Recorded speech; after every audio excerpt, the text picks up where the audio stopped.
If you are enjoying this podcast and other podcasts on the Dragon Wagon Radio Network, be sure to check out the Dragon Wagon Shop. Awesome t-shirts and mugs from your favorite shows so you can tout your podcast pride, all while supporting your favorite indie podcast network.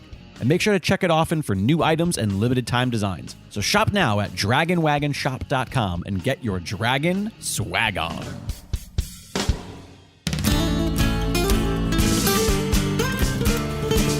To this mythology, Paul's a connoisseur. Sarah has an interest, but it's all Greek to her. From Cronus's kids' weird childhood to what's going down in Hades' hood. These fables are bizarre but good.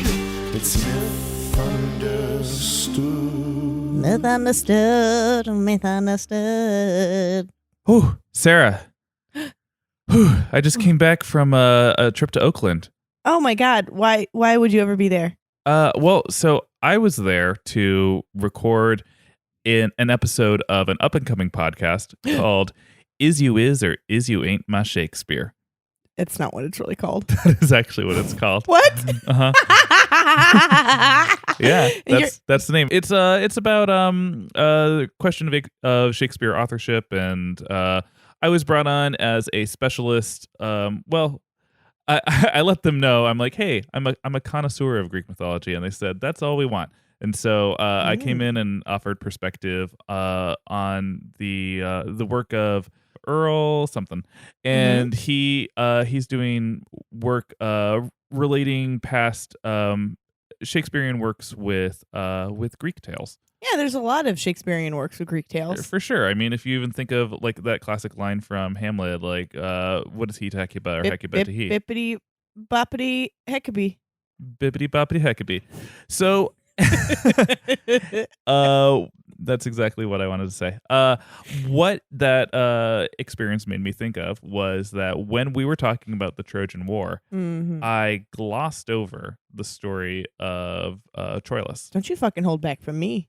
Well, and the reason I glossed over it was because it is a relative blip in the general story that is the Trojan War. However, it became so much more. It became so much more in the hands of William Shakespeare and Earl. What's his name? And Earl. I feel bad that I can't think of his last name right now. But yes, we're going to talk about Troilus today. Troilus? Troilus. Mm-hmm. Okay. Do you remember him at all? I can't say we've ever met. Yeah, that's true. Same time I met Earl, what's his name? It's weird because he talks about you all the time. And he's like, oh man, give Sarah my love. And I'm like, will do, Troilus. Oh no. I must have met him on Bumble. Well, so Troilus, you did meet him on Bumble. Troilus is an adolescent boy. Oh, no, I gotta change my age range. Troilus is an adolescent boy. Beautiful youth or just okay? A beautiful youth. Okay. Or also another word for it, and I might have brought this word up before, but I'm going to revisit it, ephobe. Sorry? Ephobe. It is the Greek term for a male of adolescent age, or for the social status reserved for people in that age range. What? It's a. Say that again. Ephobe is a Greek term for a male adolescent. Yes. Or for someone who has the social status reserved for that age. That's the part that tripped me up. Social status reserved for being a tween. So you get no status. You're a tween. Sure, but I think like maybe if you're 19, you're technically not an adolescent. But anymore. You might still look hot like a cute tween. Yeah, you might still have that status because you have youthful looks. Okay. Yeah. Okay. You know, if you baby face. If you still have baby face, beautiful youth. If you still have the like nasty 4 hairs on your upper lip, like I have a mustache coming in, like if that's who you are. I know exactly who you're channeling. Who am I channeling? Well, I'm not gonna say it on this. Oh well, I was I wasn't channeling a specific person. I was channeling the character from The Simpsons who speaks like that and is that. Who? You just mouthed it to me. I really was not channeling a specific person. Anyway, I already covered this during the Trojan War, but he tragically died. because he's a beautiful youth. Nope, they can't live. They can't. His prophecy and imminent death is used as a narrative device to show that all the Trojan efforts to defend their home would be in vain. And specifically, linguistic analysis of his name reveals many hidden allusions. So his name just being Troilus can be interpreted as the fusions of the names Tros and Elos, who were the two founders of Troy. It can also be read as a pet name, or meaning little Tros, just because of adding the los at the end of his name. And it's also similar to the words Troy and Io, which means to destroy. So his name alone means to destroy Troy. I thought his name was Troilus. No, I'm without a Troy. It is not. Under. That is certainly a modern Ellison, but no, it's Troi, Starfleet officer Deanna Troy, and then there's Lus, Lus. Oh, okay. Troilus. Troilus. Okay. And yeah, he was also the son of Hecuba, who was the queen of Troy, and maybe her husband Priam. Oh, it's getting spicy. For you see, he was so beautiful that Troilus was taken to be the son of the god Apollo instead. Oh no. He also had glint of crazy in his eye. Okay. And so people were like, maybe he's the son of Apollo. I can only imagine how that encounter would go. Thought bubble appears. Hecuba is lounging in her suite. And then someone kicks the door open with an erection. Hecuba, it is I, Apollo. Oh, God, I see it. I see too much of you. I just finished spitting in Cassandra's mouth again because why not? And I decided, hey. You recently started chewing tobacco, too. The poor girl. Yeah. Yeah. It's time for you and I to have a baby. You've had 4 sons already. Yeah. I'm going to give you a 5th. I wasn't going to have more kids. 4's enough. Well, guess what? Uh-oh. He spat semen in my vagina. Yeah, and her metal-plated vagina. And yeah, that was the birth of that was the conception and the sudden birth of Troilus right afterwards. And King Priam was just such a mensch that he decided to treat him and love him as his own child, regardless. So he's a demigod then? Nah. Because he's tobacco spit. He is tobacco spit. It's much more vulnerable. And his story follows as such. A prophecy declares that Troy will not fall to the Greeks if Troilus lives to see adulthood. Thus, the goddess Athena shows up, and she speaks to Achilles, and she tells Achilles, you need to go kill this baby. Go kill Troilus. Find him this time. And so the she's a bitch. She can be, yeah. Well, she's a mean drunk. She's a yeah, that's basically it. She's usually a kind-hearted soul, but get her around the liquor, which is 90% of the time, and she will murder. 99. Troilus was known to take great delight in horses. So Poseidon probably really liked him. And so when Troilus is out with his sister Polysena, they are riding horses together. That's when Achilles ambushes him. And they flee to a temple of Apollo. And when but Achilles catches up to him. Imagine riding a horse, someone reaching up and grabbing your hair and pulling you off the horse. That's how violent Achilles is in this murder. And then mutilates the boy's body and decapitates him. So Oh, so this is gonna be a short episode. That was the great that was the great hero Achilles and what he did. Yeah. So that's sort of the timeline of what happens to Troilus. So let's pack up and go home. Okay. No, that's the reason that I'm jumping into this is because there were other revisitings. That's a word. Revisitings of the story of Troilus specifically in medieval tradition. Oh. And it became a love story. Between him and the horse? The horse becomes a woman, and that woman's name is Cressida. Really? No, the horse does not become a woman, but he has a love story. Somehow that gets wedged in here in medieval tradition, and it is the story of Troilus and his love, Cressida. Just like some middle school girlfriend, they pass notes. And if they kept the ages similar, then sure. Oh God, she older?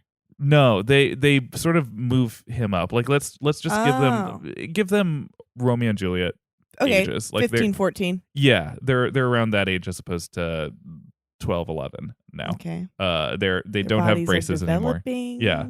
They got their braces off. Their teeth are straight, and a lot of acne though. They have a lot of acne still. Yeah. And are you familiar with, because you've done a lot of theater in your life, and so are you familiar with Troilus and Cressida? No, but we could talk about Seussical the musical. We could. Another one of Shakespeare's great plays. Yeah, so the story of Troilus and Cressida begins with a prologue. An actor is dressed as a soldier who gives us the background of the story of the Trojan War. He talks about Menelaus and Helen and all of those people that we know so well. There's one hot bitch. Mm-hmm. It also, as it is picked up from Homer, there's like a fusion of Greek names for people and Roman names for people throughout this play because of likely what Shakespeare thought was the most well-known characters to the people of England at that time. So instead of Odysseus, it's Ulysses, but he keeps Achilles, who stayed Achilles in Roman tradition, but some of those names he'll use like Pluto instead of Hades, but there will be Greek names thrown in there as well. I like a little mixed match. Yeah, a little mismatch. And we go then to inside the walls of Troy, and Prince Troilus, who's much more of a young man on the side of adolescence. I know what to do with my boner. Yeah, he's figured that out. And he's complaining to Pandarus. And Pandarus is pandering. He sure does. Pandarus in Homer's Iliad is portrayed as an energetic and powerful warrior. But that's his sister? No. Huh? Pandarus is his sister? No, Pandarus is Cressida's uncle. Oh, I just got excited. But in this story, he is recast as a witty yet debaucherous, sex-obsessed aristocrat. Oh, better. Yeah. Okay. I like this is a good punch up. Yeah. So I'm excited to go through this with the new jokes and punch ups. Yeah. He's it's my life's blood here. And it's just like as a note, Troilus and Cressida is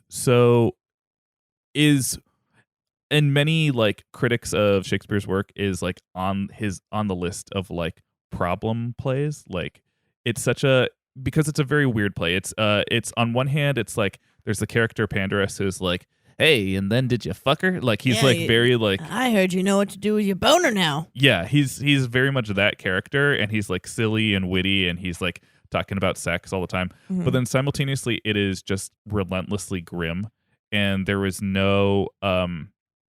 no good feelings at the end. And maybe it's because he was taking from Greek tragedy. Like Greek tragedy always ends so shitty. Mm-hmm. But still, it's like the dichotomy of the two things made audience feel like, do I clap? Like, what is it over? It has that sort of feel. Life back then when there was so much, insane amount of disease and children just like didn't live past the first month so often. Like, it probably, to go to the theater and be like, wow, things could be a lot worse. Yeah, maybe. It probably made people feel better than like a happy ending would be like, oh, what is this hope? What is this thing called? I don't care for it. So Troilus complains to Pandarus that he is unable to fight in the war because of the heartache that he feels towards Pandarus's niece Cressida. He praises Cressida's beauty as a youth would, like, oh man, I love Cressida because boy, she's hot. Your niece, Her hair's shiny. her hair is shiny. I saw her brush it the other day and there were no tangles. I like her bra. Uh-huh. I saw her bra strap. She knows how to contour without being distracting. Oh. But He's more astute than I remember 14-year-old boys. He's watched a lot of those like makeup YouTube videos. That's pretty much all he watches. Like, not because he's like really interested in makeup or like into doing it himself, but it's because like once one plays, the next one plays, and he's just like, they really transform their faces, interestingly. And they're also tragedies. Yes, they sure are. And Cressida's father is the seer Calchas. And Calchas was formerly a Trojan priest, but he betrayed his city and has gone over to the Greeks. Yeah. So we have sort of a Romeo and Juliet sort of set up already. We have him being in the lineage of the royal house of Troy, and then we have Cressida, the daughter of a betrayer. And she's still chilling there. She's still chilling in Troy, though. Her dad is just like, yeah, break those doors down and murder everyone inside, including my sweet little daughter. Not just yet. Remember, the Trojan War took 10 years, so he's just defecting, and then fully intends on retrieving his daughter before that occurs. Pandarus then complains that he's been doing his best to further Troilus's pursuit of his niece, and that he's like, I'm trying really hard. I'm trying to get you guys to bang, but you never thank me. Come on. Oh, I'm so sorry. Yeah. Thank you. Yes, please. Yes. That's all I want. Please thank me. Thank you. I want to have sex with your niece. I will help make that happen. Send me a fruit basket. On top of a pony because I love horses. Oh, you do love horses. So then after he says that, he departs, and Troilus remarks that Pandarus has been growing irritable lately, and that in order to win Cressida, he must unfortunately continue to work through her uncle, even though he's sort of like, but you're an adult. You are so sick of this fucking teenager coming over and talking about his crush. I'm sick of it. I got adult shit going on. So I see you're empathizing with Pandarus here. Absolutely. Great. Let's see if you still do at the end. I know I will. As he ponders all of this, the Trojan commander Aeneas dashes in, star of the forthcoming Aeneid, which we'll cover on. I just imagine him bursting through the door Kramer style. He does. He's told the Kramer of the story, and he brings forth word from the battlefield that Paris has been wounded in combat with Menelaus, and that's Jerry.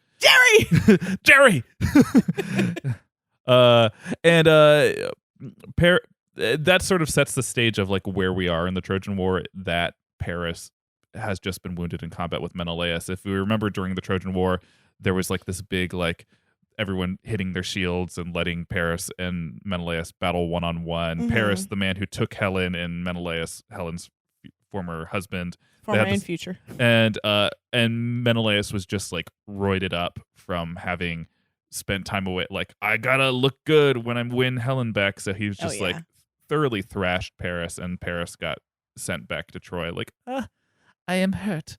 I am but hurt. And then after that, a noise of battle comes from off stage, and Troilus agrees to join his Trojan commanders on the field. Then we zip over to another part of the city, and Cressida is conversing with her servant, and the servant is saying, hey, there's this Greek warrior named Ajax. He's a valiant but stupid man. He was able to overcome and survive Prince Hector the previous day, and now Hector is fighting furiously because of his defeat. So it's just like they're given. That's sort of how this play goes. Is that there's like the political and battle drama set beneath the story of this love story that is occurring. Yeah, whatever. But is Troilus gonna ask me to the dance? Basically, yeah.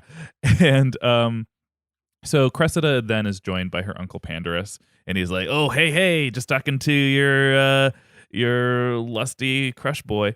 Stop and cut it out with the finger guns. Bang, bang, bang. Hey, pew, pew, pew. Stop.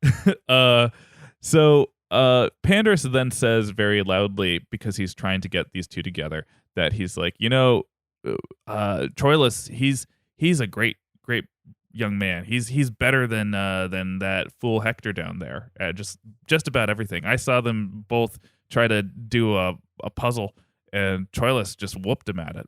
Oh, I wasn't even considering Hector because he's a grown-ass man, Oh, and I'm well. a child. Well, I just wanted to make sure you knew. Hector, no.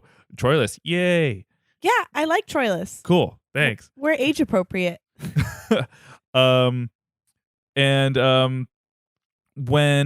Pandarus leaves, Cressida is left alone on stage, and Cressida says that while she returns Troilus's feelings of admiration, that for now she's holding him off because she's enjoying his pursuit of her.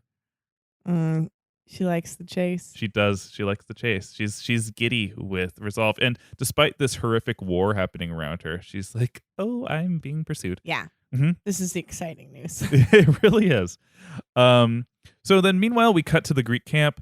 We have all of these usual characters that we know: Odysseus, Achilles, Ajax, Patroclus. These guys are setting the stage of the battle against Hector that will come at the end of the play.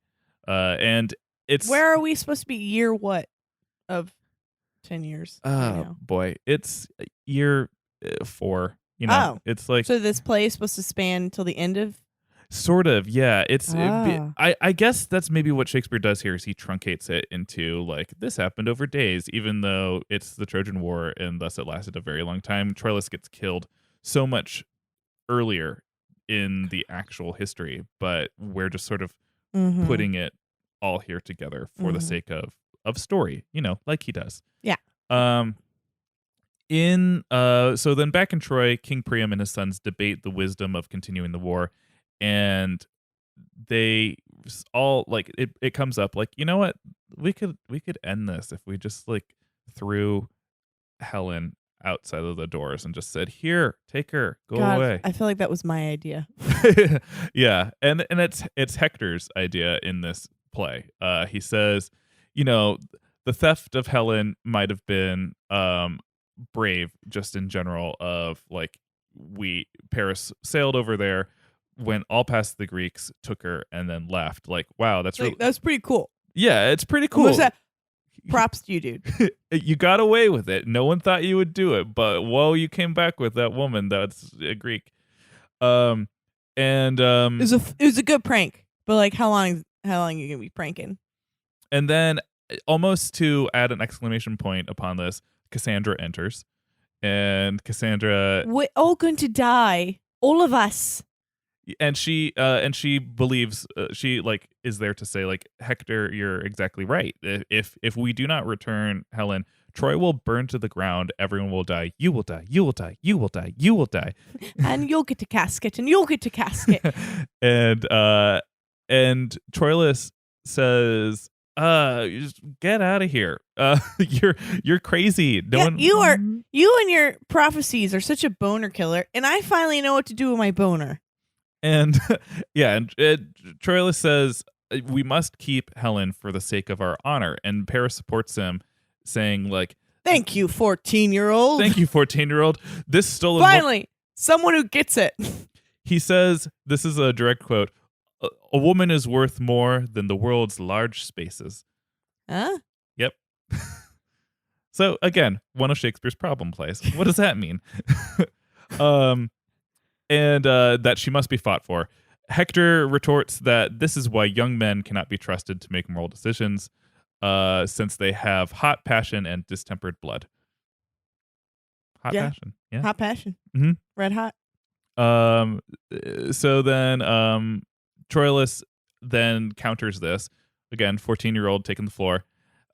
She is a woman who is not only just a woman, but she is the theme of honor and renown. She is all of these things. And Hector's like, okay, yeah, you make a fair point there. I guess I didn't see thematically how she is honor and renown just all wrapped up together. So Okay, I'm back in the room. I'm going to say my prophecy Cassandra, in a way that you will believe me. So I'm going to do the opposite. Let's not give Helen back yesterday, so we'll all die for sure.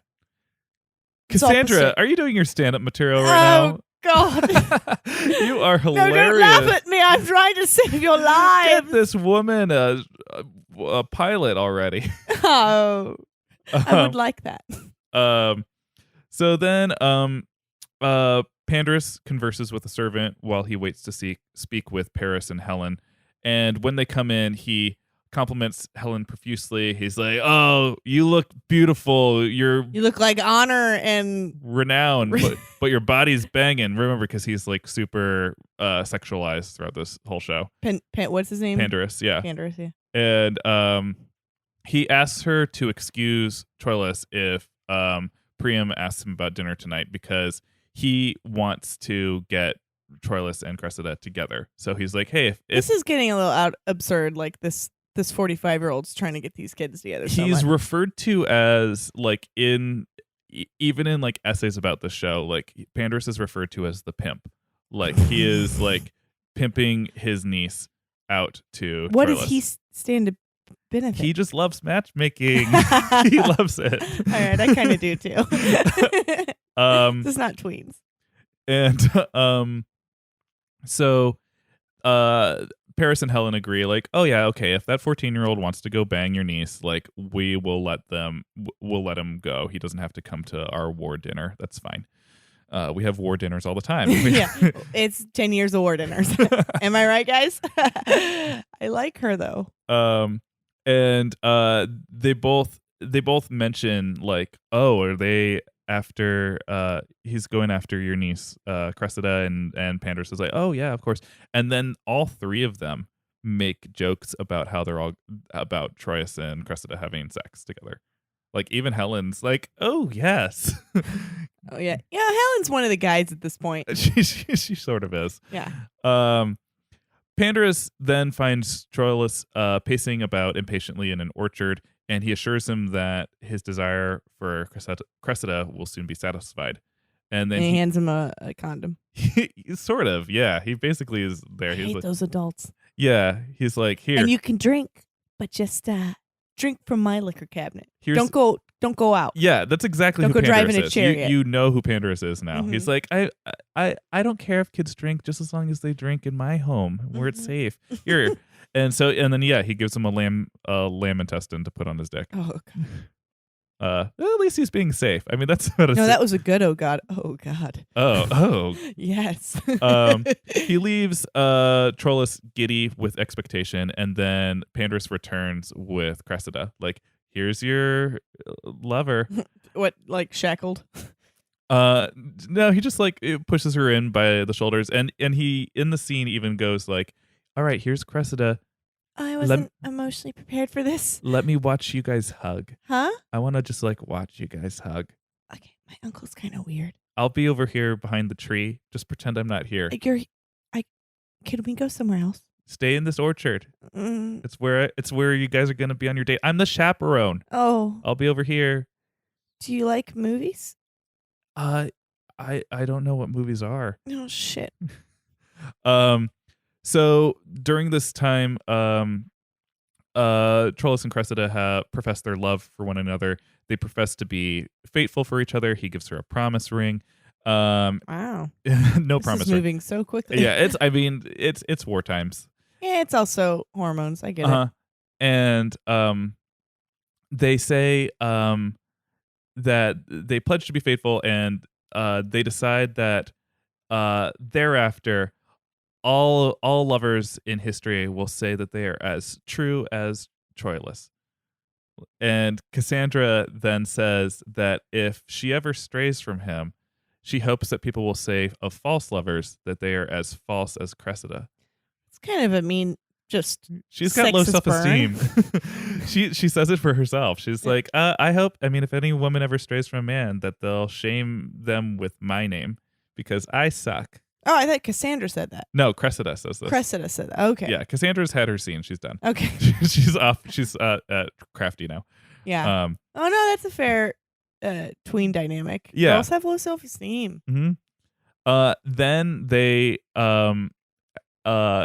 become more intimate, and Pandarus just like watches from behind a tree. No, I'm not okay with this part. But you said you liked him and you related to him.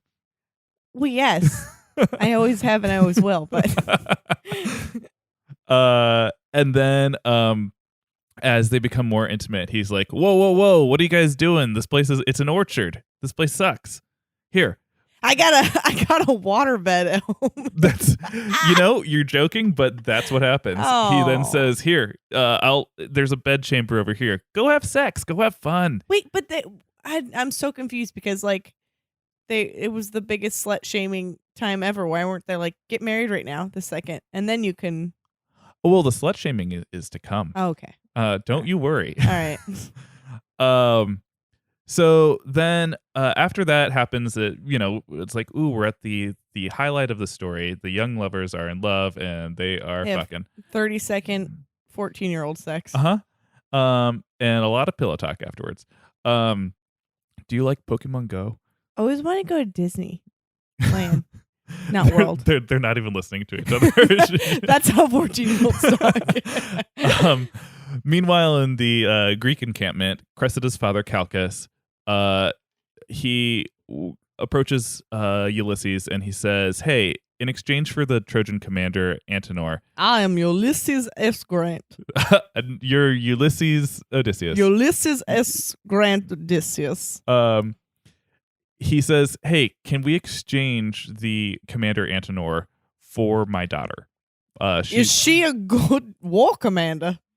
She is not. But I don't see the trade. She's my daughter, and I would like to be reunited with her. I've done all the seeing for you. I look at birds, flight patterns. I'm an augur, and I tell you how you guys are going to win.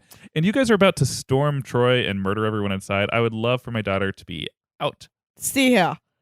You have been doing all of the seeing, and now I will do all of the hearing. I hear you, and we will trade, and we will put your daughter on the front lines. Excellent. Thank you. And also, Agamemnon agrees, and he orders Diomedes. You love that name, don't you?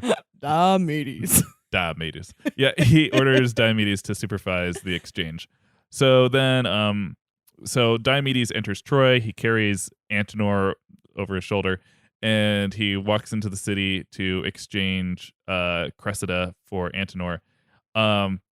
Cressida she doesn't really have a whole lot to say about this exchange. She just had sex for the first time, probably. Mm-hmm. She is in love with Troilus, but at the same time, her father wants her to return to his side, and she's like, I have to go be a war captain now. yeah.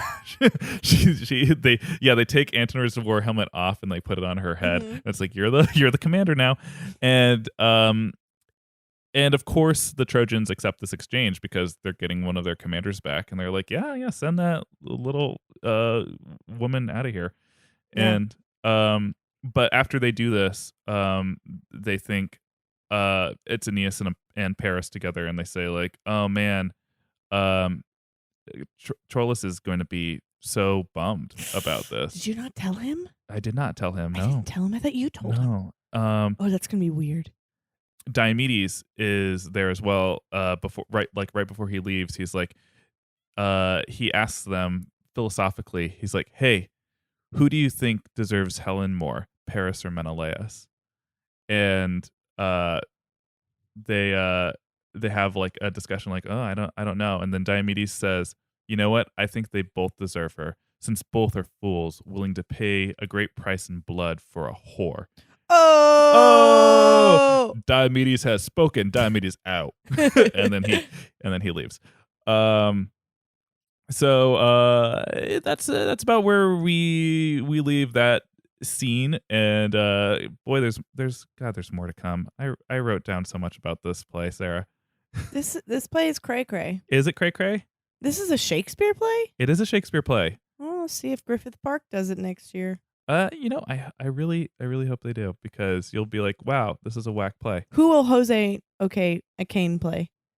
Oh, I think he'd play Diomedes, don't you think? Can't you just hear him saying that last line about Helen being a whore? No, I want him to play the youth. You want him to play the youth? Mhm. We should have him on the show so that people know who Hosea Kane is. After Cressida departs, Troilus discovers this and just weeps. Cressida also weeps as well as she's being brought to the Greek camp. But This is weird for me. when she gets to the Greek camp, she's greeted by all the Greek commanders. And Hi. hello. Hi. And it's there's sort of an interesting transformation occurs with Cressida here, where at first in the play she's presented as like, oh, I understand who she is, and she's a young woman in love, and I get, like, I relate to her. But as soon as she arrives at the Greek camp, she's portrayed in a different way, where she's described as almost like coquettish and Coquettish? coquettish. She's a little cokey. She's a little like trampy. Coquettish is a word for trampy? Uh-huh. Why have you withheld that from me for so long? I don't know. It was totally intentional though. I was like, I will spring this on Sarah one day. And it begins with a really weird part of the story where she shows up and Odysseus says, "Oh, here's the newly arriving. Here's your daughter. Here's your daughter. Before I hand her off to her, I want all of my commanders to give her a kiss. Everyone should kiss her." No, probably not. That's my child. And so then one by one, all the commanders kiss her, and Cressida allows this to happen because she's a child. Yeah, she's outnumbered. And They have spears. And even though Ulysses says like everyone should kiss her, when it comes his turn, he's like, no thanks, not into this it. Game he's playing. And then when she's gone, he declares that she is a loose, unvirtuous woman because she didn't say no thanks, don't want to be kissed by everyone, and she like allowed it to happen. Can you imagine?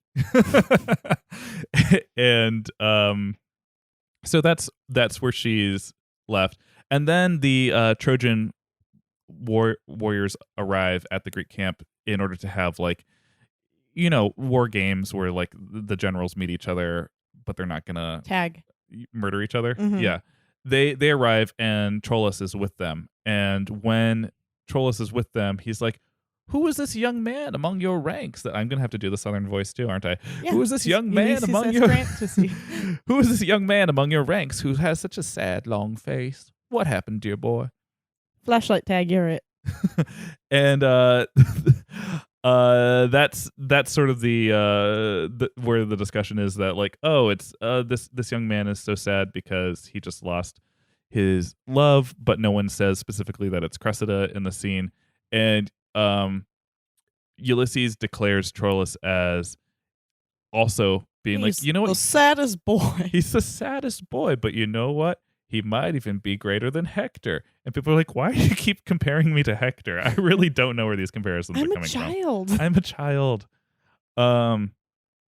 Then after this, there's more war times ensue. Ajax and Hector fight for the first time, and they establish a subplot with Diomedes looking lustfully at Cressida at the camp. And God, she's just meat out there. Why did her dad do it? I don't know. He's that thinking like, oh, these guys have been chilling on this beach for like 8 years. Uh-huh. No, not a whole lot of chicks coming out of Troy willingly. I think Calchas is probably just not a great seer because he thinks that the war is over sooner than it is going to be. And he's like, I need to get my daughter. Maybe if you look down from those fucking birds, you could see some common sense. Don't bring your young daughter around all these horny men. Yeah. And that's the way that the show then goes, is that Troilus spends time at the Greek camp. He's watching this wooing from Diomedes occur sort of from afar with Cressida. Why? So he's down hanging out with the Greeks now?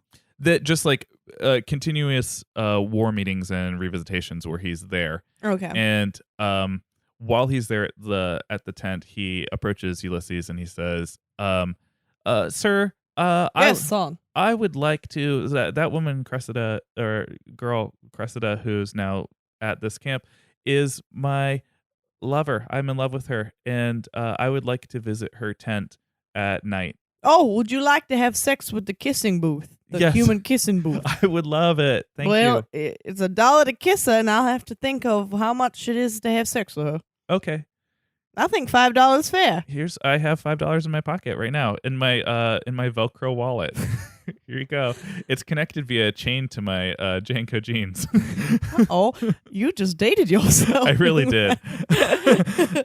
Well, to be fair, I'm vastly ahead of the times. Yes, true. If we're in a Shakespearean play. In the 1990s. Yeah, even you being a Civil War general is way ahead of the times. So then, Anyway, go have sex with her. thanks, sir. High five. And he starts walking towards the tent, and when he reaches the tent, he watches he peeks his head through the flap of the tent, and he sees that Diomedes is inside with Cressida. And Diomedes is Probably reading her a bedtime story. She's a child. he's saying to her, "Hey, Cressida, I'd really like your favor." And she's like, "Oh, no, thank you, because I am in love with someone else." And she like tosses a scarf at him, and she's like, "Go away." And then he picks up the scarf and he like gives it to her. And remember what Cressida said earlier about like enjoying the chase. Like she enjoys this game with him where they do like a tug of war with the scarf, and then suddenly she's pulled into his embrace, and they just start making love right there. Oh. Yeah. Well, he poked his head in at an awkward moment. Yeah, at exactly the time, if this were a soap opera, that would be appropriate. I also like they were just playing tug of war like two wiener dogs. Exactly. Started having Isn't- sex. That's how all of my encounters go. It's very animalistic. So that's kind of how the story of Troilus and Cressida goes in this Shakespearean account, where it's the young lovers, they get separated. Suddenly Cressida is branded the whore, and then becomes the brand that she was given. And She does. She just had sex in her guy. yeah, but that's the way it's presented in the play. Mm-hmm. And I just rolled my eyes. Troilus is heartbroken, and he, despite being murdered by Achilles in this earlier account of the Trojan War, he doesn't actually get killed in the Shakespearean play. There's just sort of like an eyeing up and down of like him and Achilles, and anyone who's watching this play is going to know, oh, Achilles murders Troilus in the classic Greek myth. But in the Shakespearean play, they just like look at each other, and it's this like promise of That's rare for Shakespeare to not just end it with bloody murder, though. And that is what's unusual about this play, is because then this whole play has been building up towards this great battle that will occur between Achilles and Hector. And instead of it being a great battle, it's an ambush. Achilles ambushes Hector, stabs him to death, and Hector bleeds out on the ground. So they made it kind of like Caesar? Sort of, yeah. And then what makes this play so particularly weird is that Hector's death, in typical Shakespeare fashion, should be where the play ends. But Shakespeare doesn't end on this tragic note. He wants us to feel worse. So he sends Pandarus on stage, who delivers a nasty speech that's bitter about the play. And Pandarus tells us that he's dying from sexually transmitted diseases. And I really want to see this play. And he gives like a shout out to like, hey, Shout out to the doctors at the health clinic. No, he gives a shout out to all of his fellow pimps. Yeah. He says his fellow traders of the flesh. All right. And then and he says he starts talking to the general audience in a way that makes it seem like we're all his brothers and sisters in the sex trade. Like we all play our parts. You're my syphilis sis. And he says that because he's dying of sexually transmitted diseases, he says he's going to bequeath to all of us, the audience, his diseases. Oh, so Pandarus. What is this play? He ends and it. you get chlamydia, and you get syphilis. Yeah, that's basically what you want a little Pandarus gonorrhea. He says smell my finger. The play ends with Pandarus telling the audience he hopes that we all get an STD and die, even though with the assumption that he thinks that we all already have syphilis. He's like, you guys all have diseases, but I'm going to give you more, and I hope that you all die. The end. This is his greatest work. I've never seen it. It's a very weird play. Yeah. And so this is. Who does it remind you of modern time writer director?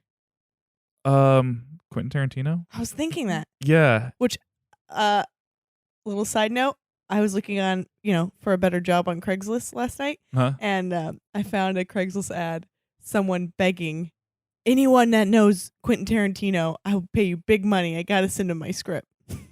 Oh. He's like, I know Quentin Tarantino normally writes all his own screenplays, but he's going to love this one. Boy, that guy seems like he knows. He knows what's up. So I actually had some difficulty organizing this particular story because it is so winding, and which is surprising for something that actually is already a play.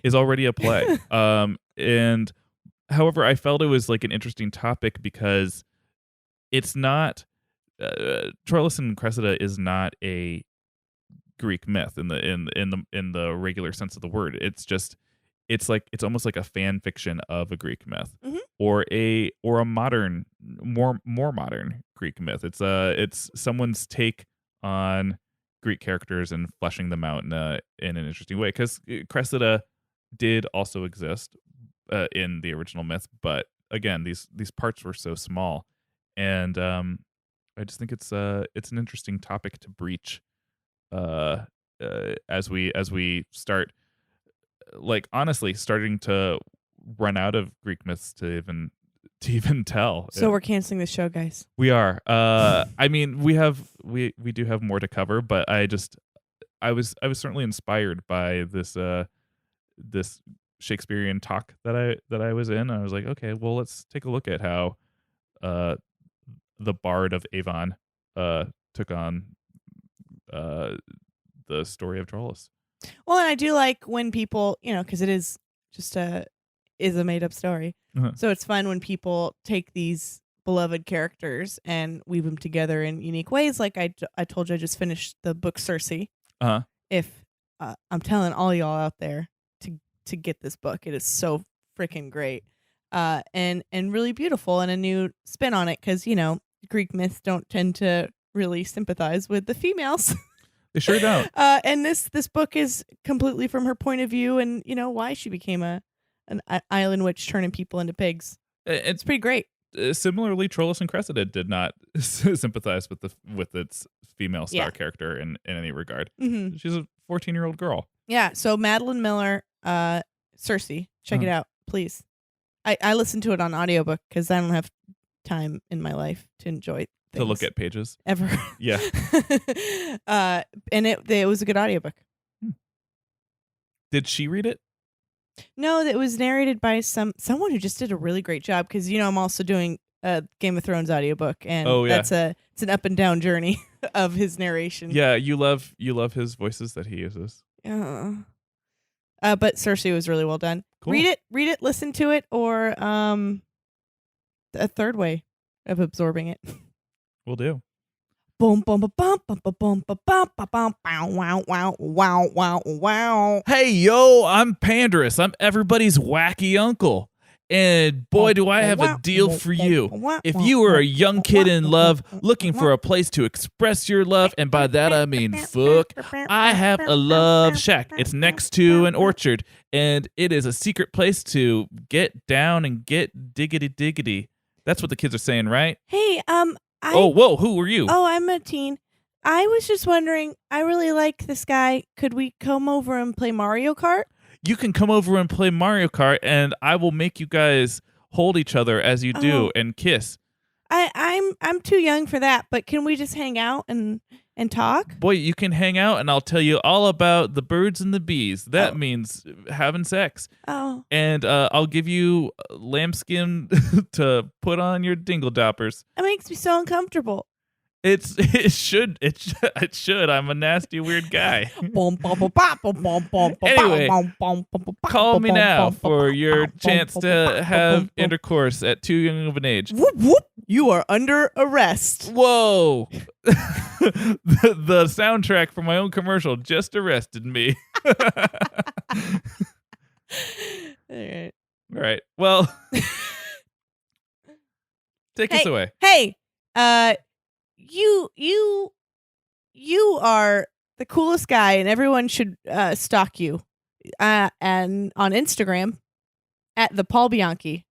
Wow, you're the coolest lady, and everyone should stalk you on Instagram at the Sarah Oliver. And if they want to follow us, we're at _mythunderstood on Instagram and Twitter. Wow. Get off your asses. What is that? You okay. If you would like for other people to listen to this podcast, we know we would. Please rate and review us on Apple Podcast. It helps us be more findable. And share with your friends and use hashtags like #MythUnderstood or #MythFit to help people find us. We are part of the Dragon Wagon Radio independent podcast network, and you can follow at It's Dragon Wagon on all social media. And we got t-shirts. You should buy our t-shirts. You can get our merch at dragonwagonshop.com. Hey, do you want a t-shirt with some of our very own beautiful Paul Bianchi's artwork on it? Oh, yeah, you do. Go to dragonwagonshop.com and put a heckabee on your boobs. And now that we're through all that, we'll be back in another 2 weeks to talk about, probably some Aesop's fables. Oh, and if you are in LA, Paul and I have a show this Wednesday, 8 p.m. We have a show tonight at 8 p.m. Come out. Yeah, Skiptown Playhouse, 8 p.m. tonight, the day of this airing. But if you're listening to it a day later, it's not the same day. Yeah, don't show up. That'd be weird. All right, bye. Night-night.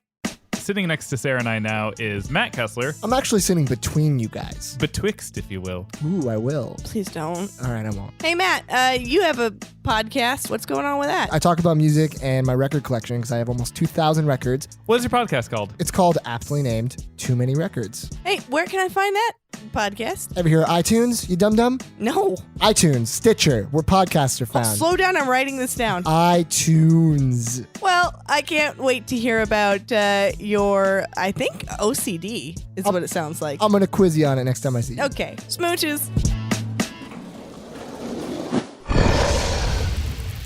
It's Dragon Wagon.